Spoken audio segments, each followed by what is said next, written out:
name is Papa Tom, and I'm waking up the whole neighborhood. I think the police are out there. Anyway, I want to introduce to you a special guitar that I just built. It's actually a 1986, I know it's an 86 because the owner told me it was.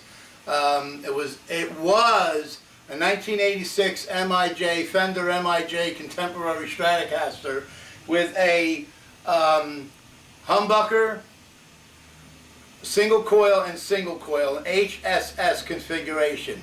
But these bodies, some of these bodies from MIJ back during that contemporary period were hollowed out for different configurations. This one was hollowed out, believe it or not, for 3 humbuckers. There's actually another space under here, not the boat thing. There's actually another space under here, just like the Les Paul, and I think that's what they were going to do, is make something like a Les Paul with the 3 humbuckers. What I decided to do with this particular guitar, because it was so nicely, how do you say, je ne sais quoi, rode, not worn, not beat, but nicely taken care of. Actually a woman, and I want to dedicate this YouTube from Strat Connection to Arlene out there in Yonkers. Hi Arlene! Where I bought this guitar from, and I told her I was going to make it into something than what she had it as. But there's not really much on it. There's one little, if you could put your on that right there. Yeah, don't go too close, otherwise it gets fur. Then you can't even feel it going into the wood. It's just a mark. I guess you can't get it then, huh? If you coming slow, very slow, and you're just about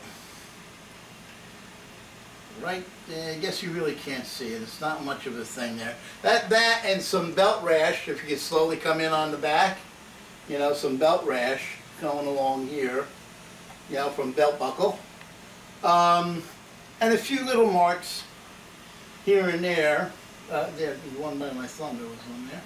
Okay, so what I did to it, not really much on the headstock either.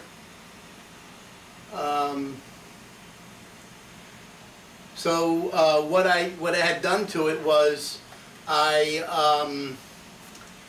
made it a Stratocaster Les Paul.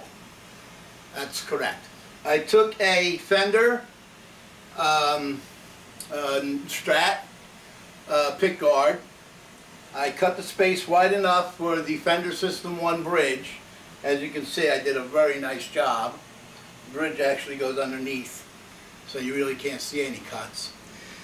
And I took a double humbucker Fender Stratocaster pick guard, and I put 2 Gibson, and it says it right on the back, embossed on the back, Gibson USA key. So these are Gibson 500s, both of them. Both Gibson 500s that came out of a 2006 Les Paul standard or something. Studio standard, one of them, doesn't matter. They're 500 Ts, which I like better than the Blockbusters or anything else. Other than that, I like the Marzios. But when it comes to Gibson pickups, I either like them open, and I like the 500s, or I like the patent pending, or the patent not applied for, but patent pending black label 60s, 70s ones, like I have in some of my other Les Pauls, and were actually in my ES355.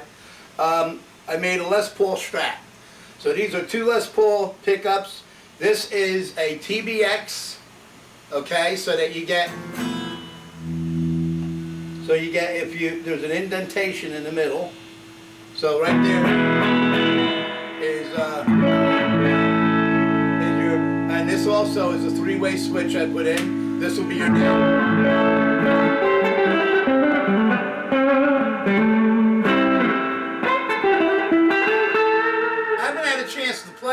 This just came off the bench. And then this is your bridge.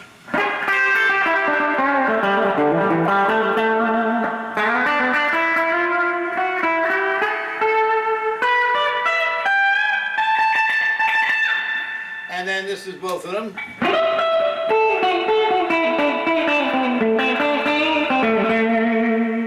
And then when you put the treble up with a TBX, it has transistors and capacitors in there that don't let it adds to the treble, but doesn't take away the bass. It's there. You hear that? Now, had that been a regular tone control, you would have heard a real like dingy, like like that kind of a thing. Okay, but it adds the treble and doesn't take it. The same thing when you go past the D10 into the bass, you get a nice smooth, like a jazz thing.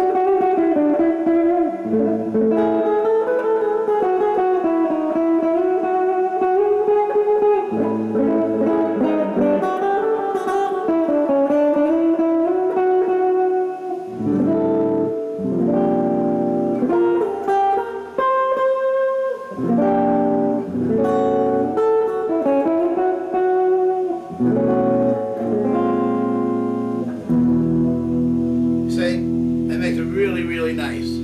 So what you have here is a vintage 1986 Fender MIJ Alder. Oh, this Alder is so nice. And this is Alder. You'll see in the pictures. It's not up for auction yet. There's going to be some pictures on my site, stratconnection.com. It will be on my eBay auction, eBay seller name Papa Tom 609, and be putting that up in the next day or two. Or I might run it as an auction first, and then, you know, that's generally, I think this one's going to go fast. The frets, if you could peel in on these, are really hardly anywhere.